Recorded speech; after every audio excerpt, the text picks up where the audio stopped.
একটা ফলের জন্য তাও নদী দিয়ে ভেসে ভেসে যাচ্ছিল, সে আমার কাছে মাপ চাইতে এসেছে। জোরে বলুন সুবহানাল্লাহ। তাহলে চলুন বাবা একটু এগিয়ে নিয়ে যাই, খুব মনোযোগ দিয়ে শুনবেন বাবা ও আমার মা খালা, তোমরা চলে এসো তাড়াতাড়ি। বা পৃথিবীর জমিনে আপনার আবু সালেম মুসা জঙ্গি আপনার কি করলো বাবা? আপনার আবু সালেম মুসা জঙ্গিকে বলছে আমি তোমাকে মাফ করে দিব, তোমাকে মাফ করে দিব, তার বিনিময়ে তোমাকে একটা কাজ করতে হবে।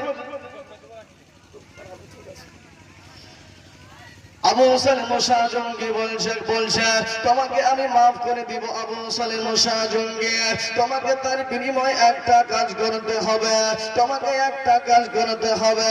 আপনার আবু সালেম মুসা জঙ্গি বলছে হুজুর আমাকে কি কাজ করতে হবে একটু বলে দেন।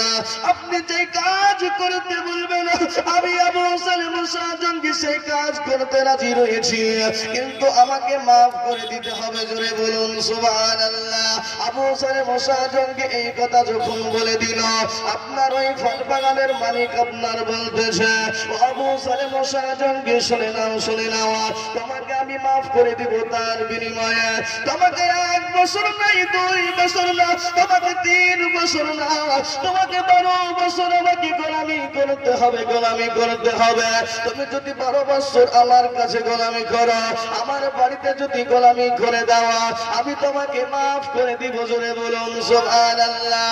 এ মুসলমান পৃথিবীর জমিনে আপনি আমি হলে দাঙ্গা লাগিয়ে দিতাম, আপনি আমি হলে মারপিট শুরু করে দিতাম, কিন্তু পৃথিবীর জমিনে তারা আল্লাহর ওলি হয়ে যায়। এ মুসলমান আল্লাহর ওলিদেরকে মহব্বত করতে আরম্ভ করে দিন, আল্লাহর ওলিদেরকে ভালোবাসতে আরম্ভ করো না, কেননা আল্লাহর ওলিদেরকে যদি মহব্বত করে নিন, আল্লাহর ওলিদেরকে যদি আপনার ভালোবেসে নিন, তাহলে এই দুনিয়া তো লাখবান, ওই দুনিয়াও লাখবান। একবার জুরি বলুন সুবহানাল্লাহ। এ মুসলমান বাবাজি আপনার কি না আবু সালেম মুসা জঙ্গি আপনার কি করলো জানে না? আবু সালেম মুসা জঙ্গি আপনার কি না বাবা, আপনার কি না আপনার গোলামি করতে আরম্ভ করলো।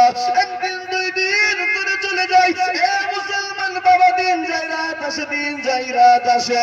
এইভাবে আপনার যখন 12 বছর হয়ে গেল, আপনার 12 বছর হয়ে যাওয়ার পরে আপনার আবু সালেম মুসা জঙ্গি বলছে হুজুর আমার তো 12 বছর হয়ে গেল, তাহলে আপনি আমাকে মাফ করে দিন, তাহলে আপনি আমাকে